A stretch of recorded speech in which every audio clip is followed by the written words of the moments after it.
做辣椒酱的前2天，就需先把玻璃瓶洗干净及完全风干即可。用保特瓶的上端做个小漏斗，装瓶会更顺手。大瓶口的玻璃瓶就不需要。清洗干净的辣椒，先用干布擦拭及风干，尽量减低带水分的情况。到了开始做辣椒酱的时候，才减去辣椒蒂。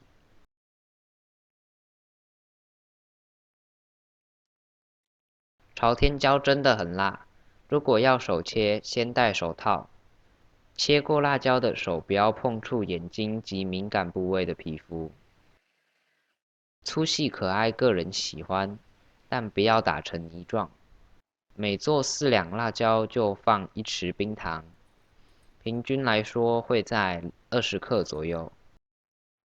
一份的辣椒量是150克，刚好4两。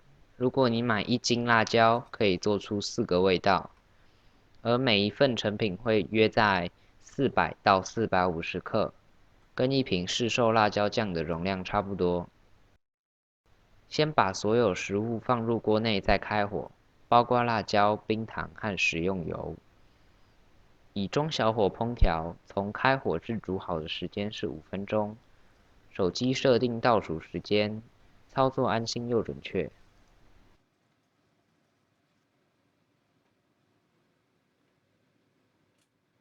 煮好的辣椒酱先倒至大碗中，以停止继续加热。待辣椒酱温度降至不烫手，但仍有余温的情况下，再开始装瓶。这个情况足以产生真空的环境，使辣椒存放更久的时间。紧密拴上瓶盖，倒放至凉透。倒放是有帮助真空形成的。一般来说，存放室温3个月是没问题的。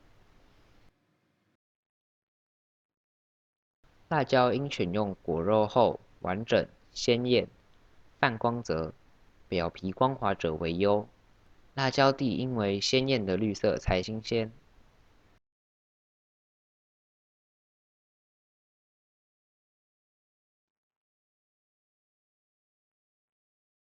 光顾眷村馆子，令人怀念的，每每就是那些特色辣椒酱。有配菜脯的，有虾米的，小鱼干的，林林总总。佐菜配粥、拌面、下饭都要它。同时，我们也会以辣椒酱的味道来判别一家店的好坏，成了光顾意愿的标准。菜脯辣椒酱的做法，几乎就跟冰糖辣椒酱一样。菜脯先以清水洗3遍，去除本身带有的咸味，在烹调时再以食盐调味。在制作辣椒酱时候，干锅不用油，先把菜脯的水分尽量烘干，令它更干爽，辣椒酱的保存才可以更久。接下来先关火，慢慢放入其余所有材料，包括朝天椒、冰糖、食用油和盐。之后的做法就如同冰糖辣椒酱一样。生活中不多不少会接触到各式各样的玻璃瓶，都不要丢弃，洗干净重复使用。一般来说，辣椒酱的使用量不多，小瓶的分量刚好，送给亲朋好友，量少口味多，会更受欢迎。养成习惯，玻璃瓶里都风干透了才收纳，要用就能马上用哦。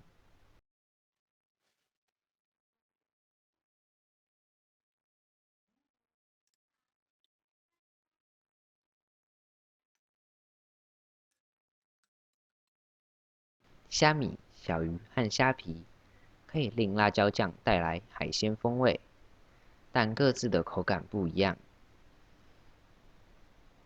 虾米、小鱼放一起，吃起来会有嚼劲，而虾皮就会软一些。虾米、小鱼都不用洗，沾到水的话，你要费很大的力气炒去水分。跟相熟的店家来买，找品质好一点的。如果真要洗，建议你用料理米酒来洗。有洗过的都要用干锅烘炒，没洗过的就如同影片一样，先用油和虾米、小鱼干炸1分钟，接着放入所有材料，余下的步骤就和冰糖辣椒酱一样。第一次最好先用1份材料煮5分钟的方法，就绝不失手。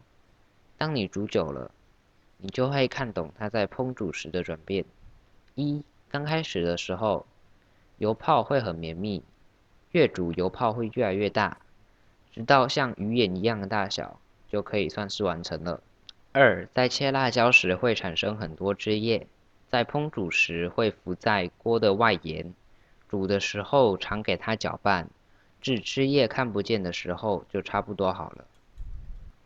当辣椒快要煮好的时候，辣椒的颜色会更为鲜艳，会透出非常明显的光泽。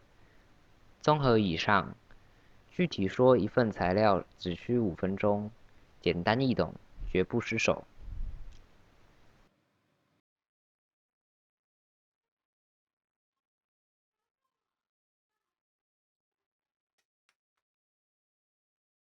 虾皮的体积比较大，以重量来算，所需的量比较少。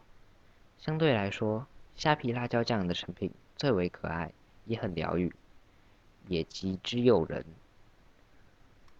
如果要做辣椒酱送给亲朋好友的话，建议先做虾皮辣椒酱，看见了谁都喜欢的。在未开火前，把所有食材放入锅内，再开中小火烹调，过程不要离开，翻炒搅拌5分钟后急关火，移至小盘中。余下步骤就和冰糖辣椒酱一样。在烹煮辣椒酱时，煮好了跟煮糊了是一瞬间的转变。真的发生的话，第一时间马上关火，并立即把辣椒酱倒至大碗中，预防锅子余热继续加温。在大碗中放置不烫手的时候才装瓶，日后可以拌面来吃。加入黑醋、葱花和焦了的辣椒酱也是很有风味的。所以，在做辣椒酱的时候，最好先不要忙别的事情。蒜头辣椒酱的做法也很多样，蒜片、蒜末、蒜泥做出来的风味都不一样，所以打算之后再跟大家分享。